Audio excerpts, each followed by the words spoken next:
தமிழகத்தில் தேர்தல் திருவிழா சூடுபிடித்துள்ள நிலையில் ஏப்ரல் 19ஆம் தேதி தமிழகத்தில் அதிமுகவா திமுகவா என்ற மிகப்பெரிய ஒரு போர் நடந்து கொண்டிருக்கக்கூடிய நிலையில் பணப்பட்டுவாடாவை எடப்பாடி பழனிசாமி அவர்கள் செய்ததாக தேர்தல் ஆணைய அதிகாரிகளிடம் புகார் ஒன்று கொடுக்கப்பட்டிருக்கிறது. என்ன தகவல் என்பதை பற்றி இந்த வீடியோவில் முழுமையாக தெளிவாக நாம் பார்க்க போகிறோம்.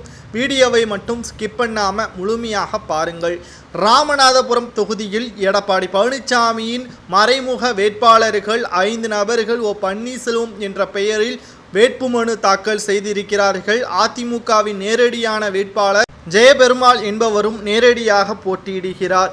இந்த நிலையில்தான் ராமநாதபுரம் தொகுதியில் பன்னீர்செல்வம் அவர்கள் மட்டும் வெற்றியடைந்து விடக்கூடாது, அதிமுகவின் வேட்பாளர் தோல்வியடைந்தாலும் சரி பரவாயில்லை, ஆனால் ஓபிஎஸ் அவர்கள் வெற்றியடையக்கூடாது என்பதற்காக ராமநாதபுரம் தொகுதியில் அதிக அளவு பணப்பட்டுவாடா செய்வதற்கான முயற்சியில் எடப்பாடி பழனிசாமி அவர்கள் செய்திருப்பதாக தற்பொழுது தகவல்களும் வெளியாகியிருக்கிறது. ஒன்றல்ல இரண்டல்ல 14 கோடிகள் முதற்கட்டமாக ராமநாதம் தொகுதியில் இறக்கப்பட்டிருப்பதாகவும் ஜெயபெருமாள் அவர்களை வெற்றியடைய செய்துவிட்டால் நிச்சயமாக மிகப்பெரிய ஒரு மாற்றம் நிகழும் என்றும், ராமநாதபுரம் தொகுதியில் மீனவர்களின் பிரச்சனைகள் முற்றிலுமாக அதிமுகவால் சீரமைக்கப்படும் என்றும் கூறியுள்ளனர்.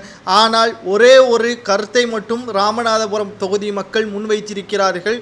புரட்சி தலைவி ஜெயலலிதா அவர்களின் உண்மையான விசுவாசி அரசியல் வாரிசு ஓபிஎஸ் அவர்களுக்குத்தான் எங்களது வாக்கு என்றும், இதற்கு முன்பாக ராமநாதபுர தொகுதியின் சிட்டிங் எம்பியாக இருக்கக்கூடிய நவாஸ்கனி அவர்கள் மீண்டும் வெற்றி பெற முடியாது என்றும், அதேபோல்தான் அதிமுகவின் வேட்பாளர் ஜெயபெருமாள் அவர்களும் வெற்றி பெற முடியாது என்றும் அப்பகுதி மக்கள் கூறிவிட்டனர்.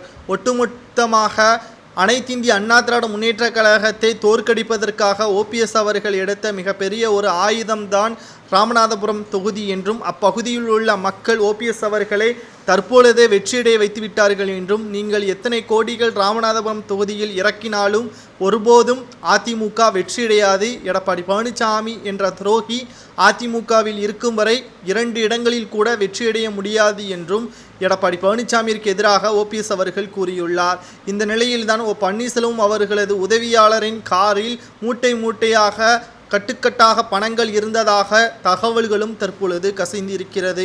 பறக்கும் படை அதிகாரிகள் சோதனைகள் செய்யாமல் ராமநாதபுரம் தொகுதிக்கு கார்கள் அனுப்பி வைக்கப்பட்டதன் காரணமாக ராமநாதபுரம் ஆட்சியால் தற்பொழுது பறக்கும் படை அதிகாரி கீதா என்பவரை சஸ்பெண்ட் செய்திருப்பதாகவும் செய்திகள் வெளியாகி உள்ளன. ராமநாதபுரம் தொகுதியில் யாருக்கெல்லாம் எவ்வளவு பணப்பட்டுவாடா செய்யப்பட்டது, யாருக்கெல்லாம் எவ்வளவு தொகை கொடுக்கப்பட்டது என்பதை ஒவ்வொன்றாக வரக்கூடிய நாட்களில் நாம் வீடியோ மூலமாக பார்க்க போகிறோம். மறக்காமல் நமது சேனலுக்கு சப்ஸ்கிரைப் மட்டும் பண்ணிருங்க.